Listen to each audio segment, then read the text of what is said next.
Have you ever just wished you could, turn off your brain for a little while? That constant chatter, the replaying of conversations, the worrying about tomorrow? Well, today we're going to dive into a really powerful framework from Girish Jha. It shows us not how to turn the mind off, but how to totally transform our relationship with it, to shift from a state of constant reaction to one of, believe it or not, genuine inner peace. So let's start with a feeling I think we all know way too well, the mental hamster wheel. Right? That relentless loop of worry, imagining the worst case scenarios, second guessing every little decision. Man, it is exhausting, isn't it? Just that feeling of being stuck, just spinning and never really getting anywhere. You see, that mental hamster wheel, it's not just some random feeling. It's a specific state of mind. Girish Jha actually calls it the default mind. And understanding this is the absolute key to figuring out why we get stuck in these cycles. And once we learn to recognize it, we can finally learn how to step off that wheel for good. So what exactly is this default mind? Well, think of it like your brain's autopilot. It's that instant flash of anger when someone cuts you off in traffic, or that immediate urge to complain when your coffee order is wrong. It's the part of you that acts before you think, and it is the hidden source of so much of our daily stress and anxiety. But here's the really good news, and honestly, it's the whole point of this explainer. We are not stuck with this default mind.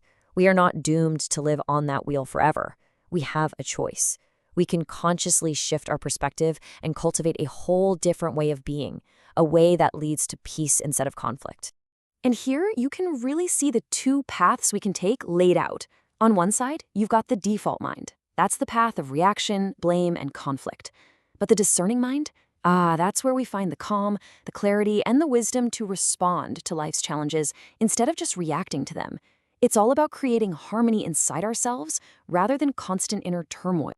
So, okay, how would we actually get there? Well, it's not about flipping a switch, it's a practice, and it's built on small, consistent steps. It all starts with just noticing our thoughts without judging them. Then, with a little reflection, we can start to see our patterns.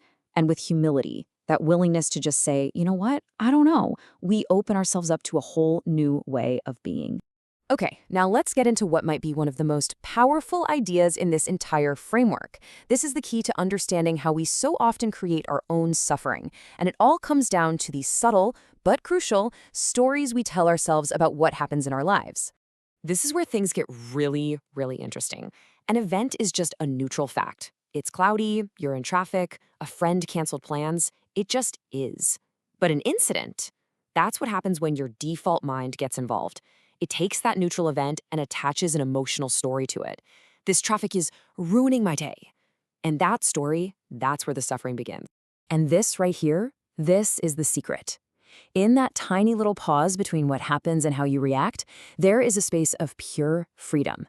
A sacred, silent zone where you have the power to choose your response. Learning to live in that space, even for just a moment, is the real key to mastering your mind.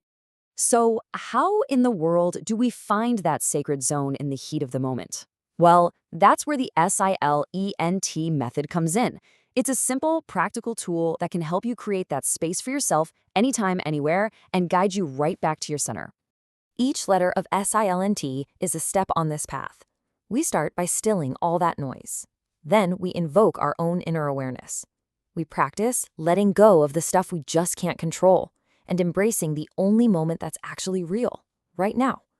From there, we can nurture that feeling of peace and finally teach others simply by our own calm presence. It's literally a roadmap to a more conscious life.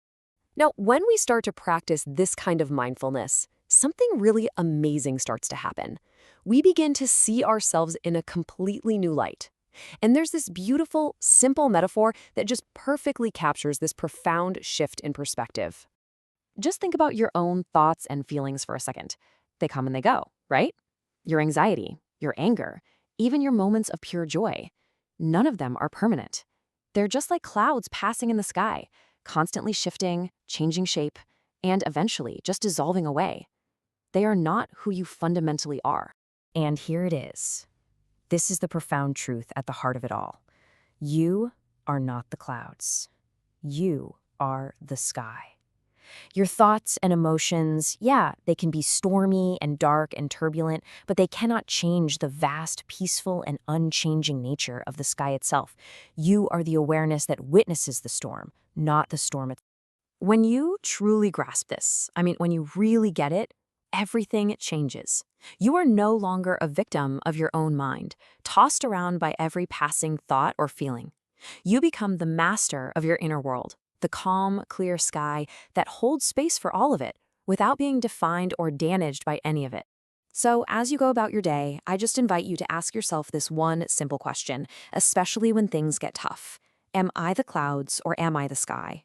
Remember, you always have the power to choose. You can let the storms pass, and you can rest in that vast, peaceful awareness that is your true nature.